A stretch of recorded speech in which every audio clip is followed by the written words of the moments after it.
നെൽവയൽ class മുറിയാക്കി Kasaragod Cheemeni സ്കൂളിലെ വിദ്യാർത്ഥികൾ. വിത്ത് തൊട്ട് വിളവ് വരെയുള്ള കൃഷിപ്പാടങ്ങൾ അടുത്തറിയാൻ വിദ്യാർത്ഥികൾ പാടത്തിറങ്ങി. മണ്ണറിഞ്ഞും വിത്തെറിഞ്ഞും കൃഷിയുടെ പാടങ്ങൾ അടുത്തറിയാനാണ് ചീമേനി ഗവൺമെന്റ് ഹയർ സെക്കൻഡറി സ്കൂളിലെ വിദ്യാർത്ഥികൾ പാടശേഖരത്തെത്തിയത്. സിറ്റ ചീമേനിയുടെ നേതൃത്വത്തിൽ നടത്തിയ കൃഷി കണ്ട് കൃഷിരീതികൾ പഠിക്കാൻ UP വിഭാഗത്തിലെ 100ഓളം കുട്ടികളാണ് വയലിലെത്തിയത്.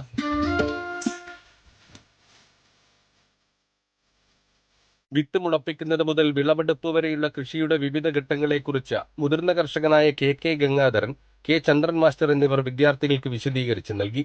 പുസ്തകത്താളുകളിലെ അറിവുകൾക്കുമപ്പുറം മണ്ണിലിറങ്ങി കൃഷിയെ പ്രായോഗികമായി അറിയാൻ കഴിഞ്ഞത് കുട്ടികൾക്ക് വേറിട്ട അനുഭവമായി മാറി. ദൗർഭാഗ്യകരെന്ന് പറയട്ടെ, കഴിഞ്ഞ 10-16 വർഷക്കാലമായിട്ട് ഈ ഭൂമി തരിച്ചിടുകയാണ്. ഇത് ഈ വർഷം കൃഷി ചെയ്യുക എന്ന ഉദ്ദേശത്തോടുകൂടി ചീമേനിയിൽ സക്രിയമായി പ്രവർത്തിക്കുന്ന സിറ്റ ചീമേനി എന്ന സംഘടന ഇവിടുത്തെ കർഷകരെയൊക്കെ സംഘടിപ്പിച്ചുകൊണ്ട് ഈ വർഷം 15 ഏക്കറോളം കൃഷിയാണ് നമ്മൾ ചെയ്തത്. അവർക്ക് വിത്ത് കൃഷിഭവൻ ഒരുക്കി കൊടുത്തു, അതുപോലെ ഞാറ്റടി തയ്യാറാക്കി കൊടുത്തു, അതുപോലെ ഇത് ഉഴാനുള്ള യന്ത്രങ്ങൾ, ഇനി അടുത്ത പരിപാടി എന്ന് പറഞ്ഞാൽ കൊയ്യാനുള്ള യന്ത്രങ്ങൾ നമ്മൾ തയ്യാറാക്കി കൊടുക്കും. കൃഷിക്കാർക്ക് വേണ്ട എല്ലാ ഭൗതിക സാഹചര്യങ്ങളും ഒരുക്കി കൊടുത്തുകൊണ്ട് തന്നെ ഏതാണ്ട് 39 കർഷകർ ഇപ്രാവശ്യം രംഗത്ത് വന്നു. കുട്ടികൾക്ക് ആവേശമായി നാടൻ പാട്ട് കലാകാരൻ സുഭാഷ് അറുകര വയലിൽ നാടൻ പാട്ടുമായി എത്തി.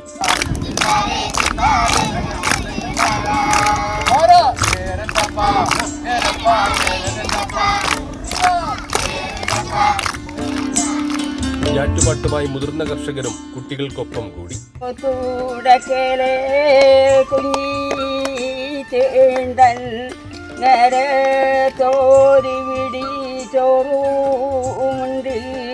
ചങ്ങേലാവട്ടാതിരിയെടുത്തു എളിനീലാമലകരി പോയി.